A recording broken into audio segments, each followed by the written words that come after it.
trees of green, red roses too, I see them bloom for me and you, and I think to myself, what a wonderful world.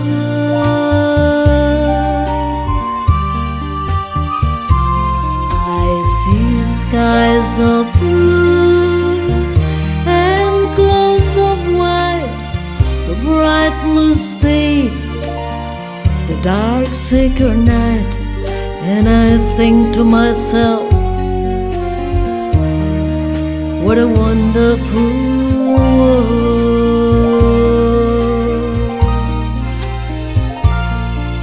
The colors of the rainbow, so pretty in the sky. Buenas noches amigos, ¿cómo están? Bueno, un gusto nuevamente estar juntos y hoy vamos a tener un programa realmente muy interesante porque voy a tener el gusto de conversar con un notable escritor argentino, el señor Fernando Sorrentino. Hace poco hemos hecho una entrevista a la señora Kodama para hablar sobre la vida del maestro Borges, pero hoy con el escritor Sorrentino, además de hablar de la obra de él, que es muy interesante, ya que ha escrito novelas, cuentos para adultos y para niños, ensayos, y ha tenido el honor de que se los publicaran en muchísimos idiomas, vamos a también hablar de un libro que ha sacado recientemente que se titula Conversaciones con Borges. Así que nos vamos a adentrar un poquito más en el pensamiento de este polifacético escritor que fue don Jorge Luis Borges. Así que bueno, acompáñennos al próximo bloque y juntos vamos a tratar de entender un poquito más la literatura del maestro Borges y también del maestro Sorrentino. The colors of the rainbow, so pretty in the sky, are also... Bueno, Fernando, un gusto que estés conmigo acá en esta charla. Te agradezco que hayas venido, ya que no nos conocíamos de antes, pero tenemos amigos en común. Así es. El historiador Horacio Calegari, con el cual sacaron un libro no hace mucho tiempo atrás, sobre un homenaje a tu ídolo, a uno de mis ídolos, sí. A uno de tus ídolos, a Marco de Nevi. Marco de Nevi, sí. Bueno, ¿cómo comenzaste en esta actividad tan linda que es la escritura? Sé que sos profesor en letras, ¿has ejercido durante muchos años? Sí, durante 40 años. Bueno, bastante, ¿no? Y la última época de esos 40 años ya estaba harto que no quiera ver ningún alumno, ningún colega, ningún rector, nada. Bueno, había un grado de saturación de la corrección y de todo ese tipo de cosas, ¿no? Sí, sí. Pero también trabajaste en la sección literaria de muchos libros, perdón, de diarios importantes. No es que trabajé en la sección literaria, yo nunca cobré sueldo de ningún diario, pero sí envié colaboraciones, esas que, bueno, que el diario publica, pero que no es de gente que pertenezca al equipo del diario. Ah, yo creí que habías estado en el equipo del diario. No, yo mandé unos cuantos artículos, sobre todo a La Nación, y esos fueron publicados, y cuentos en La Nación también, y cuentos en La Prensa también. Ajá. Y uno que otro en Clarín, sí. Claro. Acá tengo un libro precioso que fue el último que sacaste, lo vamos a mostrar bien, porque la verdad que es una belleza, ya desde la tapa, con ilustraciones del señor Guadi, que lamentablemente no ha podido venir por razones laborales.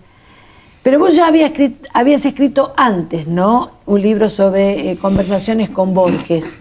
Sí. ¿Cómo lo conociste al maestro Borges? Bueno, puedo contar una anécdota que pertenece a la época prehistórica. Y voy a decir exactamente lo que ocurrió. En época tan lejana como el año 1968, yo tenía el título de profesor de lengua y literatura, pero todavía era empleado de una compañía comercial. Y corría el mes de diciembre con el consiguiente calor, y yo ya había decidido que el último día de diciembre dejaba de pertenecer a esa compañía, donde no había absolutamente nada que me interesara. Pues bien, el 2 de diciembre, porque yo anoté la fecha, en la pausa que había entre el turno mañana y el turno tarde, yo me había sentado en la plazoleta que divide la avenida 9 de Julio a la altura de la estación Moreno del subte, Bueno, estaba tomando un helado, no sé, y de repente de la estación del subte salió Borges.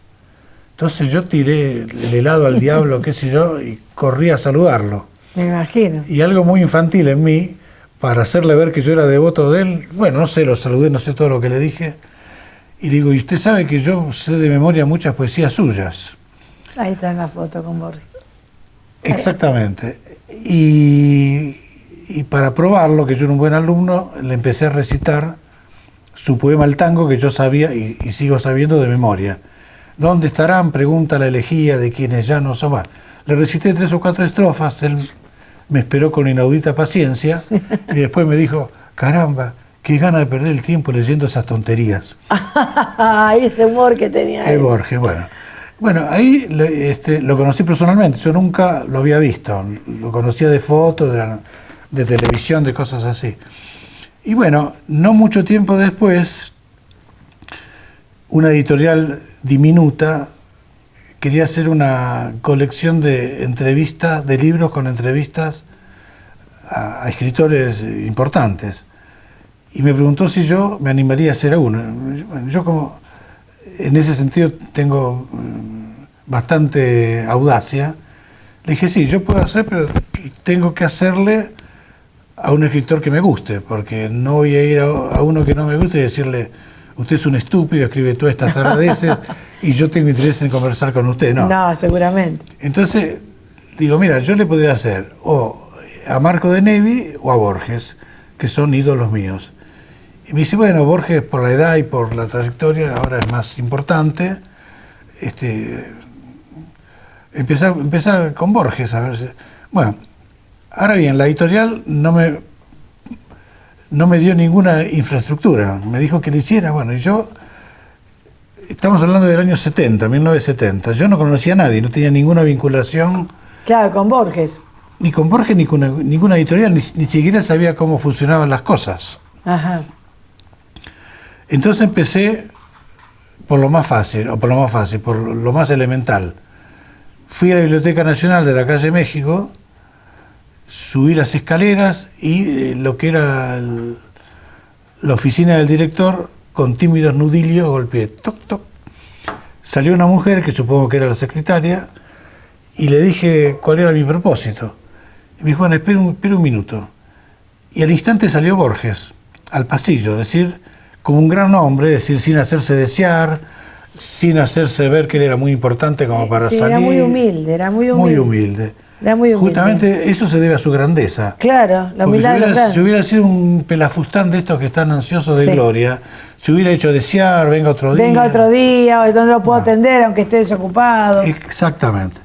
Bueno, y me preguntó lo que yo quería hacer, le repetí lo mismo que le había dicho a la secretaria, y me dijo, bueno, está bien, podemos hacer una vez por semana o cada 15 días una sesión, y bueno, y así quedamos. Y así surgió este libro que después se transformó en Conversaciones con Borges. Claro, claro. ¿Y cómo o sea, era un hombre que sí, que todo el mundo tenía un agudo sentido del humor, rayano en la ironía y el sarcasmo? Sí. Porque en el programa que hablamos con María hemos destacado esas anécdotas de él, pero esa gran humildad de él, ¿no? Y hasta a veces me parece que no era, que sufría, o sea, que tenía dolor, también me da la sensación, por algunas de sus propias confesiones, ¿no?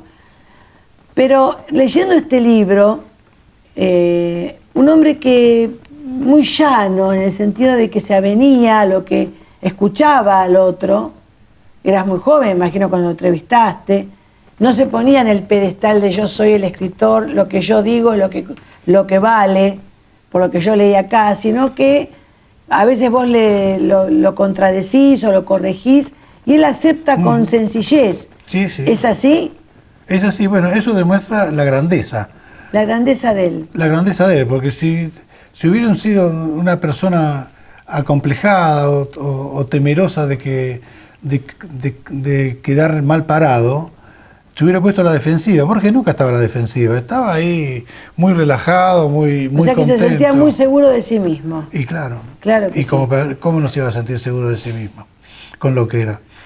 Pero te dijo esa contestación que vos te habrás quedado después de la recitación, te habrás quedado medio cortado. Cuando te No, dijo, me pero causó- caramba, qué manera de perder Me el causó muchísima gracia. Me sí. imagino que se tenía también esas salidas muy graciosas, ¿no? Inesperadas también, ¿no? Totalmente, sí. Y imagino, yo me pongo un poco en tu lugar, un joven a quien se le concede semejante entrevista, es como si él ahora estuviera acá y me concediera a mí una entrevista, yo me sentiría también un poco como cortado. ¿Cómo te sentiste vos cuando lo entrevistabas? Yo supongo, porque han pasado tantos años, que yo me sentí emocionado al máximo. Me imagino. Porque digo, acá estoy frente a mi ídolo. Claro, claro. Pero él me hacía sentir muy cómodo, porque justamente Claro, no se ponía ningún tipo de... con toda naturalidad él hablaba, sonreía, Claro. recordaba cosas que le causaban gracia, decía cosas muy graciosas, que algunas, digamos, como suele decirse, off the record. Por ejemplo, una vez que bajábamos las escaleras, yo como para tirarle de la lengua, le mencioné un poeta así no solo de poca categoría, sino una persona que se ponía en ridículo muy a menudo, no voy a decir el apellido, No, por favor. y él dijo, bueno, es muy difícil hablar de él sin calumniarlo. Bueno, esto me parece un humorismo extraordinario. Sí, qué agudeza, qué hombre tan agudo Sí. para contestar, ¿no? Por ejemplo, acá estuve viendo que él admiraba mucho a Enrique Banch. Sí, En la urna dice que tuvo la suerte de que una mujer lo plantara para que de esa desventura sentimental compusiera esos sonetos maravillosos. Yo estuve releyendo hoy la poesía de Banch, porque yo creo que tal vez a Banch no se le ha dado el lugar que corresponde, ¿no? Dentro de la literatura argentina, si bien ha sido un hombre notable como poeta, ¿no? claro, pero él mismo, digamos, se apartó de las candilejas. Ah, Porque él, no recuerdo, me parece que el último libro de él es del año 1911, ¿puede ser? de Banch, Claro. creo que vivió hasta el 60 y algo. No, que vivió sí, pero que dejó de componer. dejó de escribir Sí, y creo que se llamó O el 1900 ostracismo, digamos así. por eso, sí. Sí, y será, bueno, que habrá tenido algún episodio en su vida privada que lo llevó a, digamos, Sí. a retraerse de esa manera. Igual es ¿no? una actitud rara, porque... Generalmente uno al revés, cuando está teniendo auge, y aparte se lo consideraba a la altura de Rubén Darío, porque se lo encuadraba dentro del movimiento modernista, Banch, ¿no? Creo que sí. Del sí. modernismo. Sí, sí. Y bueno, pero hay gente que a lo mejor... Modernismo tardío, porque era bastante más joven que Rubén Darío y Lugones. ¿no? Sí. Acá hay una frase que a Borges no le gustó para nada sobre el tango, que es una frase de Discépolo, Sí, que vos la citás Sí. en este libro, que Discépolo definió el tango como un pensamiento triste que se baila. Y exactamente. eso le molestó mucho a Borges, ¿no? Sí, porque dijo, primero, que no creo que la música nazca de pensamiento, sino de sentimiento. Claro, bueno, eso tiene razón. Segundo, que lo de triste No lo compartía él. no lo compartía porque las antiguas milongas eran muy alegres. Sí, es Y verdad. que se baila es aleatorio, porque uno puede estar escuchando un tango y no quiere decir que lo estén bailando. Y más que nada porque era una frase de Discépolo, pero lo puso Sábato lo citó Sábato, ¿no? Y Lo citó Sábato en el libro de Sábato que se titula Tango. Tango. Y Tango, no le- discusión y clave, creo que se llama. Pero le hizo un homenaje también a Borges en ese libro, ¿no? Sí, lo elogió, Le hizo una dedicatoria. lo elogió. Sí. Pero Y- a Borges no le gustó Sí. que citara esa frase tan... Yo hasta te diría que la manera de contestar de Borges es como que no solo no le gustó eso, sino que tampoco le importó demasiado la dedicatoria. Es que no se llevaba muy bien con Sábato. No. Creo que tuvieron muchos problemas porque estaban enfrentados políticamente. Borges sufrió mucho durante la época de Perón. Sí, Terriblemente, ¿no? Y sufrió, bueno, porque inclusive encarcelaron a su madre, a su hermana. Gracias a él no lo encarcelaron. no. Pero le dieron ese puesto tan ridículo de inspector aviar. Mm, Lo sacaron de la biblioteca que fue una forma de denigrarlo. Sí, una forma de decirle que renunciara. Claro, de una forma, digamos así, educada de decirle váyase, ¿no? Y acá vos le preguntás cómo vivió él el tema de la revolución del 55. ¿Es así? Sí. Pero esto me lo vas a contestar no ahora, sino en el próximo bloque. Bueno. Ya venimos.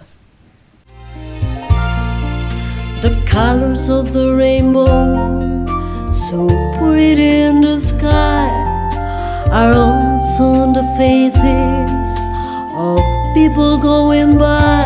I see friends shaking hands, saying how do you do. They are really saying I love you. I hear babies crying. Había quedado una pregunta pendiente.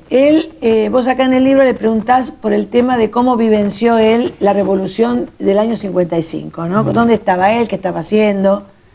Y él dice que había salido a caminar, si la querés contar ese episodio, no se había enterado de nada. Borges me refiero, ¿no? Cuando lo derrocaron a Perón, Sí. con el golpe de Estado. Creo que dijo que él estaba mal informado y bueno, que se enteró después de que la revolución había triunfado, cosas así. Claro, él había estado muy mal por el hecho de que su madre y su hermana habían estado, y también Victoria Ocampo estuvo presa, Sí, que era amiga de él. sí. Estuvieron todas presas, ¿no? Todas las mujeres estuvieron presas. Él por suerte se salvó, gracias a Dios, no sé cómo habrá sido eso, pero se salvó. Y él sufrió mucho por el tema de, cuando él salía, cuando él pensaba, dice acá el libro, que estaba Perón en la Casa Rosada, ¿no? Él sufría por eso. Si bien él trataba de no pensar, porque nunca fue un hombre que se dedicara a la política, Borges, No. pero dice que como que le daba lástima, ¿no? Claro, todas esas vivencias a mí no me tocaron, porque en el año 1955 yo estaba en 6º grado de la primaria. Claro, un chico. Entonces No te enteraste. claro, es decir, me enteré porque todo el mundo sabía. Sí, pero en aquella época no había, creo que ni televisión, no sé, me parece que no. No, televisión no sé si había. En casa, justamente hoy recordé el tema, mis padres lograron comprar televisor en el año 1959. Ah, claro, ya más que nada desde la época cuando se difundió tanto, había, pero no en el mercado, de forma común. La gente sí. generalmente en los años 60 empezó a adquirir la televisión. Yo, es algo personal que no tiene nada que ver con Borges, ¿no? Pero yo del televisor nuestro, yo lo vi como una especie de maldición. Porque como no toda la gente de la cuadra tenía televisión, venían a casa, cosa que me molestaba muchísimo porque yo soy un poco huraño. Entonces no quería que vinieran gente ahí. Todos los vecinos ver el programa. No, todos no, pero... Un gran grupo, va. No era un grupo muy extenso, pero sí extremadamente molesto. Y en aquella época la televisión, estamos yendo, pero es interesante. Me imagino que los horarios serían muy acotados. Creo que había televisión a partir de las 6 de la tarde, una cosa así, nada más. Pero después se interrumpía y hasta cierta hora de la noche, ¿no? Yo no todo me acuerdo. Todo el día. Lo que sí me quedó grabado cuando logramos poner en marcha el televisor, que las primeras caras que aparecieron ahí en blanco y negro y quizá un poco borrosas fueron el teleteatro de Fernando Heredia y María Aurelia Bisutti. Eso me quedó grabado. Fernando Heredia. Año 1959. Yo estaba en 4º año de secundario. Ahí ya lo ubico, pero a él la verdad que nunca lo escuché. Fernando Heredia, la verdad que no. Y que me imagino lo que habrá sido, ¿no? Aparte creo que había muy pocos canales también. Uno había. Uno solo. El Canal 7 nada más. Y se acabó la O sea, historia. vos podías mirar el Canal 7 o si no, el Canal 7. Y en ciertos horarios. Sí, porque no había. Yo creo que había televisión desde las 6 de la tarde, no sé, hasta las 10 de la noche. Y después se cortaba. Sí, yo No sé me que me han acuerdo. contado que no era una cuestión como ahora que tenés a cualquier hora y varios que... vamos a hablar un poco de tu obra literaria, porque este libro espero que lo compren, lo vuelvo a mostrar porque es una belleza. La persona que lo ilustró es un gran caricaturista, ¿no? Wadi, durante un tiempo muy largo, fue el caricaturista político del Diario de la Nación. Ah, Un tipo de enorme talento. sí, no sé, ya se ve. Sí, y bueno, cuando Cuando surgió la idea de ilustrar parte de las conversaciones con los dibujos de él, bueno, me pareció maravilloso hacer eso. La verdad que es muy llevadero porque el libro aparte tiene una presentación que me encanta, tapadura me gusta mucho, pero aparte también está ilustrado por dentro y se hace muy ágil la lectura. Vamos a hablar de tu obra literaria. Bueno. De ese cuento,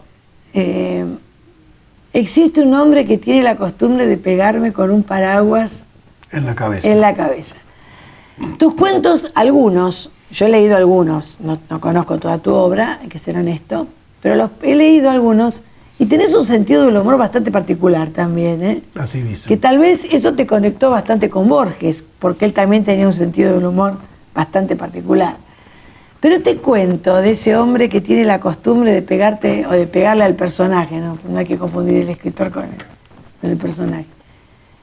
Yo lo enmarco dentro del género del absurdo. Vos decís que fue de manera deliberada que lo llevaste para ese género. Hay algo que me lleva a mí, no hay, en casi todos, por no decir todos, casi todos los cuentos míos suceden cosas raras. Sí, ya viste. Es algo que conduce mi mente a que yo empiece a escribir algo y ese algo se va poco a poco deformando y enrareciendo y se convierte en algo que el lector jamás espera. No sé si lo hago deliberadamente o porque no puedo hacerlo de otro modo. Bueno, esto es tu estilo. Ahora, el absurdo como tal, ¿no? El divorcio entre la realidad y la ficción, porque el teatro del absurdo tenemos a un Beckett, a un Samuel Beckett, por ejemplo, ¿no? O Ionesco también. A la cantante calva de Ionesco, Esperando a Godot, donde los personajes tienen actitudes incoherentes, ¿sí? Dicen que se van y no se van, y están esperando a ese Godot, que no viene nunca, ese tal Godot, que muchas veces uno ha tratado de, por ejemplo, cuando he tenido que darlo en la escuela, yo también soy profesora y he dado la obra, algunos interpretan que ese esperando a Godot es como esperándolo a Dios, que Godot sería como una deformación de God en inglés, que es Dios, y que en realidad los personajes no lo están esperando, pero en realidad no, lo que pasa es que no lo encuentran adentro de sí mismos. Esa es la idea.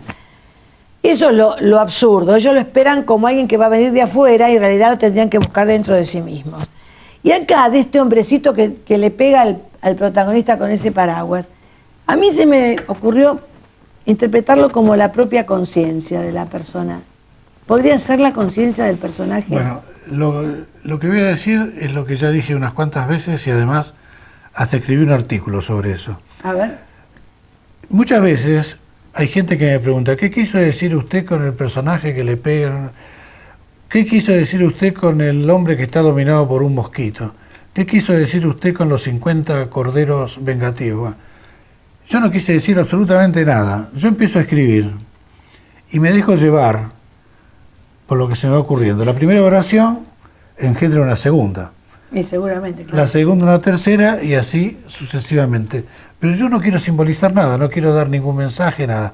Lo que trato de hacer es que el cuento me agrade a mí, fundamentalmente. Yo no pienso en los lectores, no digo, voy a escribir esto para ver si les gusta a los demás, claro. Que se pongan contentos los psicoanalistas, voy a escribir esto para que se pongan contentos los basquetbolistas. No, yo voy escribiendo lo que a mí me gusta. Y lo único que pretendo es que la obra literaria que sale de eso sea lo mejor posible. Otra cosa no pretendo. Pero en cierta medida los escritores, pues yo también lo soy, volcamos porque los libros son nuestros hijos del espíritu, decía Cervantes, que hay dos clases de hijos, los de la carne y los de espíritu, ¿no? Y yo tengo hijos, de la carne me refiero, y tengo hijos del espíritu. Y decía Cervantes que uno sufre lo mismo al dar a luz a un hijo del espíritu, que es el hijo que hemos logrado plasmar en un libro. Y yo creo que como los hijos de la carne llevan también nuestras características genéticas, el pelo, los ojos, la forma de hablar, etc., nuestros hijos del espíritu también llevan parte de nuestra esencia. Sí, seguro. Porque si no, vos en lugar de escribir ese tipo de cuentos, te podrías escribir una obra de teatro a lo Shakespeare, qué sé yo, o un sainete Sí, como Bacareza, no bueno, sé. Ojalá hubiera podido, sí, porque soy admirador de Bacareza también. Ah, también. Sí. Bueno, yo también, en eso congeniamos. Pero el tema es este, porque permanentemente estás interpelando la realidad con esa manera, esa óptica un poco distorsionada, o querés ir en contra de los cánones que rigen la realidad. Me sale así, no sé, empiezo a escribir y bueno. Hay decir, también una actitud un poco rebelde contra esta realidad que nos rodea, un poco el no querer aceptar las cosas como son, un poco el hecho de tener una postura dentro del existencialismo. No hay nada de es eso. inconsciente. No de manera consciente. Como yo te digo, me dejo llevar por la obra que va surgiendo debajo de mis ojos. Comprendo. Porque además nunca lo que termino de escribir es lo que yo pensé que iba a escribir. Sí, yo también he leído que a lo mejor le pones un nombre a una tal Susana y termina siendo una tal Isabel. Exactamente, y los nombres de las calles. Lo que trato siempre, por ejemplo, las calles. No tengo que ubicar siempre un cuento en un lugar que yo sepa cómo es. Sí. Aunque después no nombre las calles, pero tengo que tener más o menos el recuerdo, una imagen visual de dónde ocurren las cosas. Eso por un lado. Y otra cosa que tengo que hacer siempre es crear lo que yo llamaría la escenografía. La ambientación del cuento. Claro. A ver, ¿dónde se desarrolla? ¿Dónde se desarrolla? Y sobre todo para engañar al lector. Engañar al lector. Engañar al lector. Porque si yo empiezo... Yo tengo que empezar con una situación cotidiana. Entonces el lector cree que todo eso es verdad, que es todo muy, muy habitual, que ocurre esto, ocurre... Y después voy metiendo cosas raras. Que rompen esa armonía, digamos así. Eso lo aprendí leyendo hace... Voy a poner esta anécdota. Cuando yo leí los cuentos fantásticos de Hoffman, me parecieron malísimos. ¿Pero por qué me parecieron? Porque todo era fantástico. Tal persona se convierte en una víbora, tal otra... Pero no, ¿por qué voy a creer todo eso? No, hay que crear un ambiente verosímil primero. Entonces, me di cuenta, y no lo descubrí yo porque hay infinitos antecesores que se dieron cuenta antes que yo, que hay que crear un ambiente cotidiano y después, como con disimulo, hay que agregar un solo hecho fantástico. Claro, porque esa es la definición de la literatura fantástica. Es un hecho que de pronto rompe el curso normal de los acontecimientos. Claro. Porque si yo voy a ambientar directamente y poner un personaje que es totalmente, está fuera de la realidad, ya el lector que me va a leer a mí sabe que estoy escribiendo algo disparatado. Exactamente. Y que no tiene, bueno, entonces ya sabe que no me lo va a creer de entrada. Pero el tema de la literatura fantástica, digamos, la esencia es, por ejemplo, como a vos que te gusta mucho Kafka, en la Metamorfosis, ver cómo ese pobre Gregorio Sams se va por la presión del mundo exterior e interior de su familia, se va convirtiendo en una especie de insecto, ¿no? Entonces, ahí viene lo importante de esa literatura fantástica, del hecho de que uno al lector lo interpela de tal manera que el lector dice, ¿y no me podría llegar a ocurrir esto, que me llegue a alienar de tal manera que me convierta en un insecto, que me crea un insecto? Aunque no me convierta, me crea un insecto. Entonces, ahí viene el tema de lo interesante de esa literatura, porque si directamente Kafka hubiera presentado a Gregorio Sams como un insecto, entonces el lector no se hubiera sentido conmovido por esa narración. Y después los grandes detalles de la Metamorfosis, lo que dice la hermana, lo que dicen los padres, es decir, es todo como una pesadilla, pero vívida y verosímil. Y aparte es un tejido opresor que se va cerrando y que va alienando a ese pobre muchacho. Él se da cuenta de cómo se va convirtiendo en una carga para toda esa familia, ¿no? Entonces como él tiene que desaparecer porque es una verdadera molestia. Y las incomodidades. Él, gran parte del cuento, él tiene una manzana incrustada en la cabeza. Que el padre lo castigó de esa manera. Sí. Lo castigó de esa forma. Qué interesante está esta charla, ¿eh? Pero todavía esa apreciación que yo tuve del hombre no es la conciencia. Yo puedo interpretar que es la conciencia si quiero.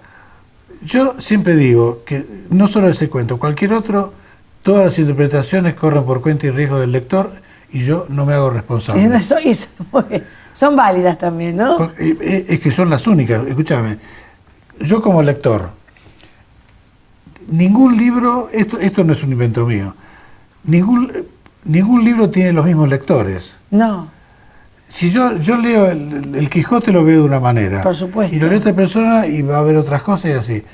Y yendo a cuestiones más gruesas, hay libros que a mí me han fascinado y hay personas que dicen no vale nada. Bueno, y viceversa. Por supuesto, es lo mismo que con los cuadros. Y con todo. Yo puedo estar mirando un cuadro de Dalí y me encanta y otro dice yo no veo nada. Y bueno, es un poco lo que nos mueve, ¿no? Ya venimos.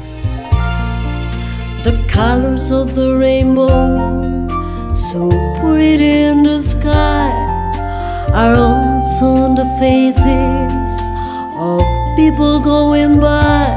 I see friends shaking hands, saying how do you do. They are really saying I love you. I hear babies crying, I watch them grow. They learn. Fernando, la verdad que es un gusto tenerte acá, muy interesante todo lo que estás contando. Y otra de las características que rescaté de una entrevista que te hicieron es que la primera condición, y yo en eso lo comparto totalmente con vos, que debe tener un libro es una trama interesante. Porque no hay peor cosa que, por ejemplo, yo que escribo el género del suspenso, o cualquier tipo de género, bueno, pero especialmente en el suspenso se ve más. Cuando la trama no está bien construida, eso vos lo decís, y inmediatamente hace agua. Eso se nota mucho en las novelas de suspenso, cuando no pasaron, qué sé yo, 20, 30 hojas y ya el lector se dio cuenta de quién es el asesino, ¿no? Por ejemplo, por decir algo, ya resolvió el enigma. Y justamente vos decís que lo primero que tiene que hacer un libro es entretener al lector. ¿Es así? Claro, porque si vos no tenés ganas de seguir adelante, no lo puedes tomar como un deber. No, por supuesto. Bueno, yo cuando era chico o adolescente, estaba como empecinado, que empezaba un libro y tenía que terminarlo. En una tortura china. Después ya no lo hice más. Sí. Y puedo contar lo siguiente, mis experiencias de lector ingenuo. Es decir, porque uno empieza a leer como puede. Claro, seguro. Bueno, digamos que yo cuando era chico leía los cuentos de Vigil. Sí, de Constancia Vigil, bueno, claro. Leía la novela de Salgari. Sí. Las de Julio Verne. Claro. Las de Conan Doyle. Seguro. Las de Ryder Haggard. Y todas esas me gustaban, todas. Ahora bien, a fines del 55 hubo epidemia de poliomielitis. Sí. Bueno, yo estaba en el último grado de la primaria. Se suspendieron las clases y mi mamá, a mi hermana y a mí nos enclaustró en casa, no podíamos salir a la calle por miedo. Ah, fue brava entonces la epidemia. Sí, además la gente estaba aterrorizada, pero la anécdota es otra.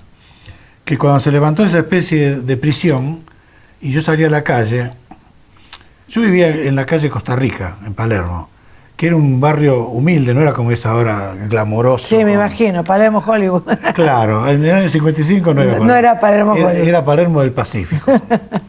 Bueno, y ahí todo el mundo se conocía por una cuadra gris. Claro, típico barrio porteño. Claro, pasaba un auto cada 5 minutos, es un barrio muy... Y enfrente de mi casa, sentado en el umbral, había uno de los chicos del barrio que era relativamente amigo mío y estaba leyendo un libro.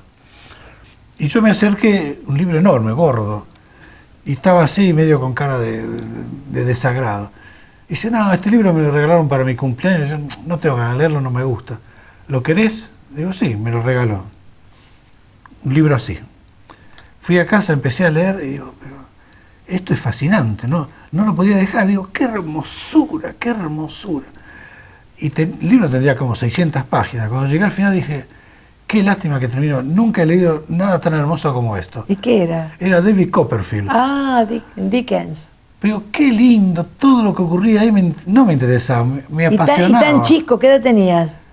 12. No, 13, porque había cumplido 13 en noviembre. Porque, bueno, a lo mejor te sentiste identificado con el personaje. Pero todo... Porque es un niño, David Copperfield. Claro, cuando empiezas un niño, después ya no. Pero la vividez de los personajes, ese espeluznante Uriah Heep Pero el ambiente que parecía un cadáver. No, el ambiente es terrible, del padrastro que tiene David Copperfield, sí, que cómo lo castiga. Que le pega, él lo muerde. No, es terrible. Bueno, pero era apasionante. El libro yo me lo devoré. O sea que te copó. Me lo devoré. Y años, no lo leí una sola vez. Dejé pasar el tiempo y lo volví a leer. Me compré otra edición, porque lo había leído en la colección Robin Hood. Después, ya más canchero, me compré las obras completas de Dickens en Aguilar y lo volví a leer. Y poner que ahí tuviera 25 años yo. Y hará 5 o 6 años lo volví a leer. Bueno, parece que Dickens, el estilo de Dickens te gusta mucho. El estilo, abunda mucho en descripciones Dickens. Las peripecias. Las aventuras de los chicos. Las aventuras de todos, porque todo el tiempo ocurrían cosas interesantes. Nunca yo decía, qué plomo. No, digo, ¿qué va a pasar ahora? Bueno, o sea que te mantenía el interés todo el tiempo. Digamos en alerta, ¿no? Exacto, eso es lo que a mí me gusta. Y lo mismo me pasa con Deneuve. Con Deneuve, que es tu otro ídolo. Uno de mis ídolos. Cuando yo empecé a leer Rosaura a las 10, pero no lo podía dejar, digo, ¿qué va a pasar ahora? ¡Qué hermosura! Claro, o sea, bueno, es lo que nos pasa a todos. Bueno, Borges decía que si un libro no te había cautivado en la página número 30, había que revolearlo y tirarlo. Sí. Que no había que seguir leyéndolo. No había que perder el tiempo.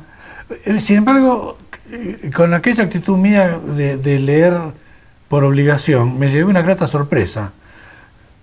Yo compraba el Tuntún porque miraba en el Larousse más o menos qué escritores había y para tener una semblanza. Y me compré Crimen y Castigo de Dostoyevsky, sí, es larguísimo. Bueno, las primeras 30 páginas, digo, no. Es muy pesada la forma de narrar. Presentaba personajes y yo no podía retener los nombres con Alyosha y... Claro. Bueno, pero cuando Raskolnikov comete el crimen, ahí ya no lo pude dejar.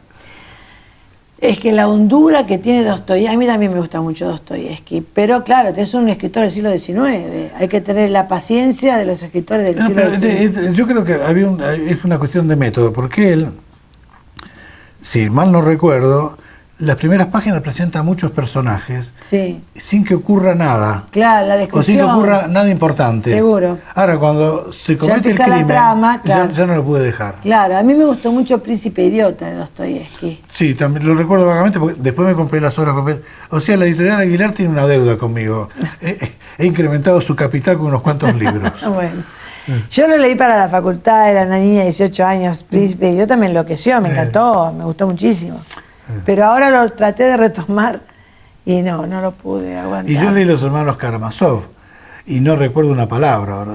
Y leí Demonios y se me borraron, Bueno, lo que pasa es que yo creo que uno va evolucionando de una forma tan vertiginosa que los autores que a lo mejor nos gustaron mucho cuando éramos muy jóvenes, ahora ya no le tenemos mucha paciencia. Y viceversa. ¿No? Sí. Viceversa, ¿por qué decís eso?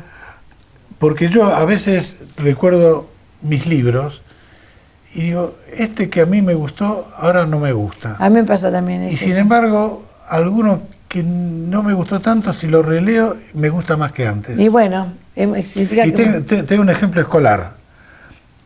Estando yo en cuarto año, tuve que leer La vida de sueño. Ay, sí, de Calderón de la Barca. Y me pareció, no sé, no le presté atención, quizás porque lo leí por obligación. Pero el libro quedó en casa, la editorial Sopena. Y un día, no sé, yo tendría 20 años, 19... Y empecé a mirar así los pocos libros que yo tenía, empecé a ver La vida de sueño y digo, pero ¿cómo esto no me gustó si esto es una maravilla? Bueno, a mí me pasó hace poco con una película que, Salvando la Distancia, que al principio no me gustó y dije, pero ¿cómo no me gustó esto? Si me hizo muy interesante. Bueno, viste, creo que uno se va modificando también. Uno se va modificando. No es una estatua.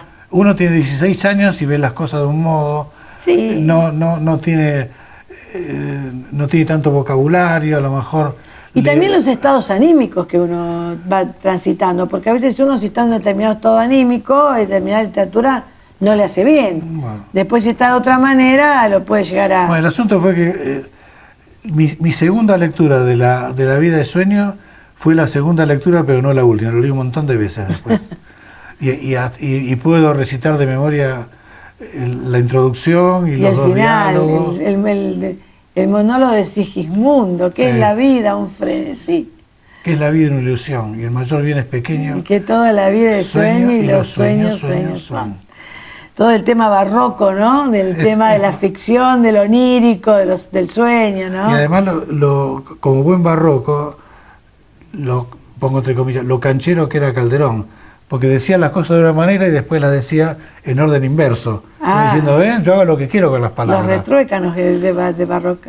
No, las enumeraciones. Sí, también, pero de adelante y para atrás. Exactamente. De adelante y para atrás. Sí. Tuviste la suerte de conocerlo a Marco de Nevi. Sí. Un hombre también muy humilde, la humildad de los grandes, sí. ¿No?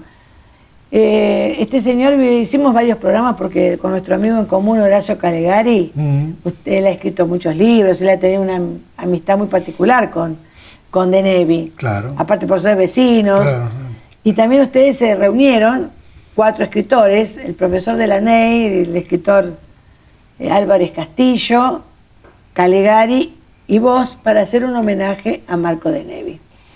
Y en ese homenaje vos enfocaste el tema de esa maravillosa historia que es Rosaura a las 10. Tiene una arquitectura, la verdad, que me imagino que para el momento que fue escrita, años 55 creo que fue, debe haber sido muy ingeniosa esa técnica de que los distintos personajes dieran sus diferentes versiones, ¿no?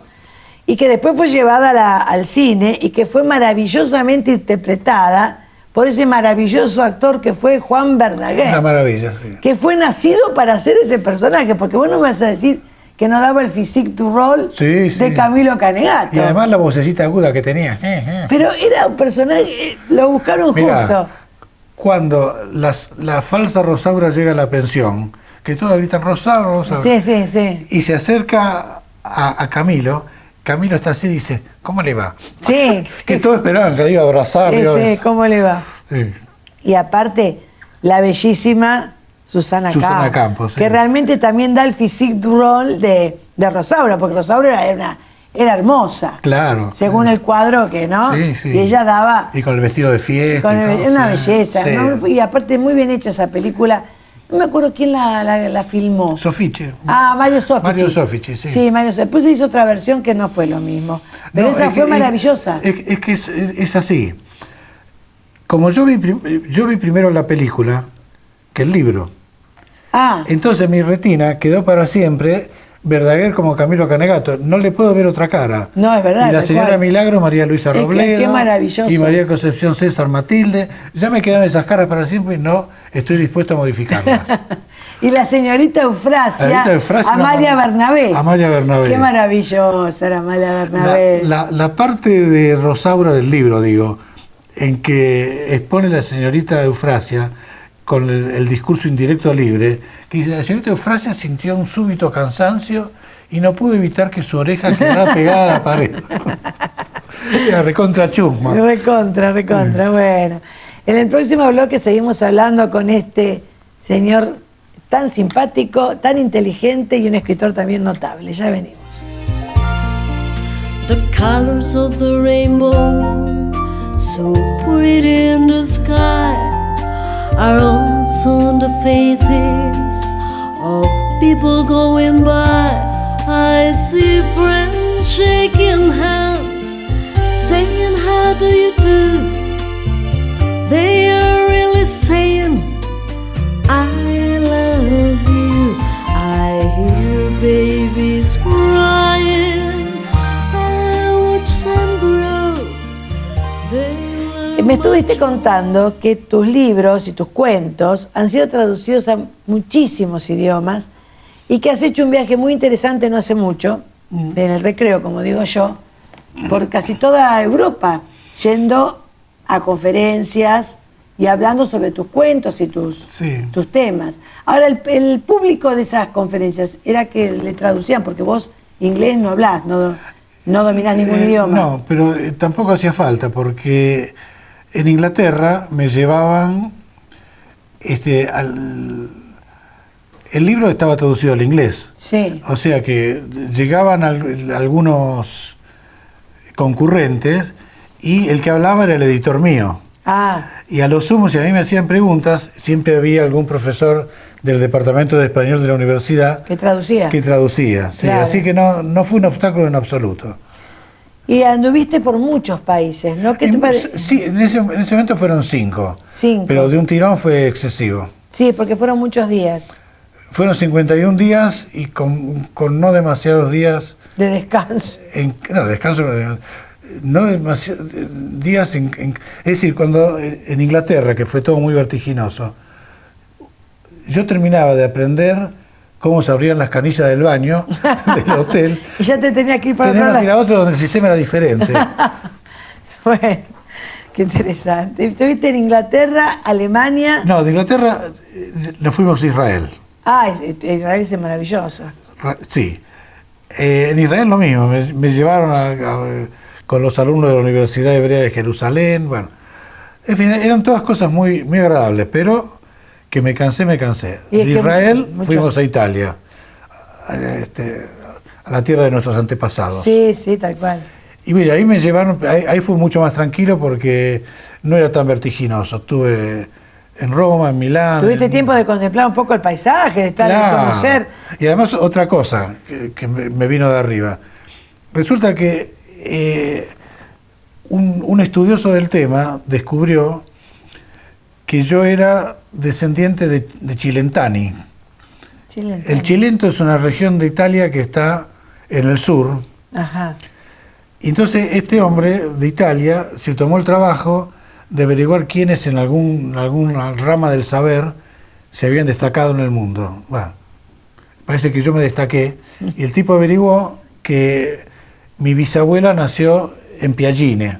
Bueno, todo eso es anecdótico, pero tuvo un resultado halagüeño, Me imagino. porque este hombre que se ve que además que tenía mucha plata, que era una especie de señor feudal allá en el sur de Italia, nos invitó a mi mujer y a mí a que tuviéramos una temporada de turismo gratis, ahí con todo pago. Qué bueno eso. Era un hermoso hotel. Qué bueno. Y después hubo como una especie de homenaje a 2 chilentanos ilustres. Uno era yo, de la Argentina, y el otro era un tal Frank Gargione, que es un italiano que es un tipo importante en la NASA de Estados Unidos. Ah, Bueno, se no. hizo como un homenaje, que tocaron tangos muy mal, por otra parte, con un acordeón que sonaba como que no eran tangos. Bueno, pero fue muy agradable. Bueno, y después de Italia fuimos a España, también tengo otra anécdota rarísima. ¿Te la cuento? Sí, cómo no. Bueno, en Barcelona, el editor de uno de mis viejos libros publicados en Barcelona, sabiendo que yo estaba ahí, que ya le había avisado que iba a estar, me invitó a una reunión con un grupo de sus alumnos de un taller literario que tenían, qué sé yo.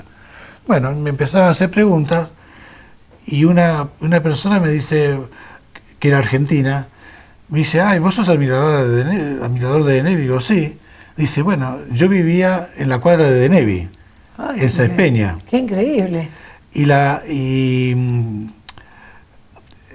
Una hermana de Denevi, ¿cuál era? No recuerdo el nombre. Emma es una, sé que fue la maestra de Horacio. La que era pianista. Ay, no sé cómo se llamaba. Bueno, no sé. Conozco solo Emma yo. Bueno, me dijo, la hermana de Denevi tal cosa fue profesora mía de piano. Y ahí estaba en la esquina la panadería de no sé quién, qué sé yo. Mirá cómo se acordaba. Y lo conocía a Calegari. Ay, pero mirá vos. Bueno, esta buena mujer me dio sus datos, después se los pasé a Calegari y entraron en contacto de nuevo después de ¿De 40 cuántos años. años? Bueno, Claro. esa es la anécdota rara de España. Qué bárbaro. Bueno. El mundo es un pañuelo, evidentemente. Rarísimo. La, sí. la verdad que es la chico. hermana de Nevi es Celia. Ah, una es Emma, que era la maestra, y Celia es Celia, ahora me vino a la cabeza, Celia. la profesora de piano. Por lo que hemos conversado con Horacio, más que nada, que lo conoció tanto a Denevi, era un hombre bastante taciturno, Denevi, Sí. ¿no? Que... Y un poco cascarrabias también. ¿eh? Ah, era también Gajarrabias. Sí. Conmigo no, pero he oído anécdotas que se sulfuraba muy fácilmente. Bueno, como buen Tano, ¿no? Sí, Tenía poca paciencia. creo que sí. Ahora, lo milagroso de haber, yo recuerdo que interviene en ese concurso de Kraft Mm. y llegó a último minuto con el manuscrito, porque en aquella época se escribía a máquina, Sí, y creo que lo terminó de escribir a último minuto, Sí, lo sí. metió en un sobre Lo mandó, pero digamos que con el gong. Sí, sí. Y fue el que ganó. El que ganó, y sí. ganó realmente. Qué bueno, ¿no? Que es, ¿no? La vida, ¿no? A veces uno de lo que menos piensa. Y él inclusive no le dio la menor importancia a ese concurso porque dijo, ¿qué voy a ganar yo? Y fue que salió premiado. Él me contó que uno de los escritores consagrados que habían participado en el concurso pero no ganaron, que era un hombre mayor, le dijo, pero pibe, vos nos hiciste... Sí, me imagino. Se enojó mucho. No se enojó. Le dio a entender Que no se embromó. que Deneuve, siendo un muchacho tan joven, tenía 32 años, Sí, era cosas muy así, joven, sí. dijo, bueno, pibe, vos me hiciste me. Sí. Nos hiciste como diciendo, Sí, sí. nos superaste a todos con Es toda que, la de la ley. Contra el destino nadie la talla, decía Sí, Gardel, sí, ¿eh? El destino ya está, y tal cual. Vos sabés que, salvando las distancias, pero tiene que ver, el Papa Juan Pablo II, San Juan Pablo II, no sé si vos recordarás que primero asume Juan Pablo I, Sí, y que dura muy poco su Sí. papado, apenas 33 días. sí. Cuando nuevamente lo convocan a todos los cardenales, y que San Juan Pablo II era cardenal en aquel momento, a otra vez al cónclave en Roma, porque fallece ahí nomás. Y me contaron que el Papa iba, en ese momento cardenal, iba manejando su propio auto para llegar a Roma desde Polonia, porque él estaba en ese momento en Polonia. Y va manejando por la ruta para llegar a Roma y se le descompone el auto. No anduvo más. Entonces se le hacía tarde para llegar, porque el cónclave tiene un horario, cierran y no entran. Sea quien fuere. Sé quién fuera. A las 12 hay que estar ahí adentro o te quedas afuera. Entonces pasaba un camión de lechero y el hombre, el pobre futuro papa, le hace señas para que lo lleve y lo llevó. Y llegó justo en el momento que se estaba cerrando la puerta del cónclave. Ajá. Y fue cuando él fue electo papa. O sea que hizo así y se metió. No lo sabía, mirá vos. Sí, así que lo que te digo, el destino, para mí, ¿no? Ciertas cosas que ya están, los designios de Dios, cuando algo tiene que ser, ¿no? Sí. ¿Y cuál fue tu impresión sobre Deneuve? Que también lo pudiste conocer personalmente, te fuiste a tomar café a la cafetería, Saint James se llamaba la confitería. Saint James, sí. ¿Sigue estando? No, Ya no está no más. recuerdo si era Córdoba y Esmeralda o Córdoba y Maipú, no Ajá. me acuerdo. Y bueno, él estaba muy bien vestido, traje y corbata. Era así, muy coqueto. muy atildado, ¿no? Sí. Es decir, no se disfrazaba de escritor. Porque el tipo que se disfrazan de escritor se deja el pelo, la barba. No, era un señor La correcto. pipa. Era un No, señor no. correcto. Exactamente. Sí, sí. Y bueno, yo trataba de escucharlo. Yo estaba bien en la actitud de discípulo y admirador, no podía hacer otra porque cosa. tú eras mucho más joven, por supuesto que él. Y yo, Deneuve, no nació en el 22, nació en el 20. Sí, era del 20, sí. Era del 20, porque la fecha del 22 se la atribuyeron un día y él no quiso corregirla. Sí, parece O más, sea, un poco más joven. Era coqueto. Deneuve era 22 años mayor que yo soy del 42. Claro. Él es del 20. Y bueno, y además la obra que tenía él era descomunal. Claro. ¿Cómo yo no lo iba a admirar? Seguramente.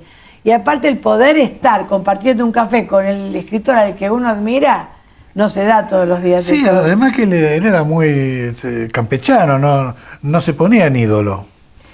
Mira, Fernando, se me voló el programa. Bueno. Sinceramente me he sentido muy a gusto. Espero que vos también. Sí, cómo no, sí. Bueno. Nos pasó como con los libros que uno empieza a leer y le gusta.